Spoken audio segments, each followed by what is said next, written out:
Mobilní lezeckou stěnu využili jenom děti, kanoe zkusili i dospělí a když už jim doprovodný program nestačil, zamířili k pódiu. Na Proseckém podzimu se totiž zpívalo už od odpoledních hodin. Městská část Praha 9 se snaží pořádat co nejvíc akcí pro zaměřených vlastně jakoby na celý spektrum lidí, vlastně od dětí až po seniory, a tohle to je jedna z akcí právě, která je zaměřená opravdu jakoby na rodiny s dětmi, na dospělé i na seniory. Tak nám se tady nejvíc asi líbily tyhle kánoe.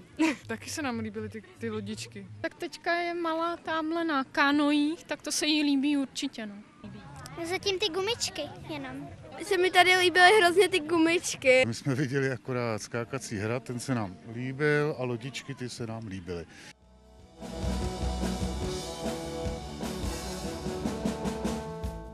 Je to vlastně 5. ročník, každý ten rok v podstatě navštěvuje Park přátelství Prosecký podzim, čím dál tím více lidí, a ten letošní jsme připravili koncert vážné hudby, jsou tam Overtudy, Giovanniho, je tam Bizet. Proseckým podzimem akce pro rodiny s dětmi či pro seniory nekončí. V plánu jsou další koncerty nebo výstavy. Soňa Straková, Televize Praha.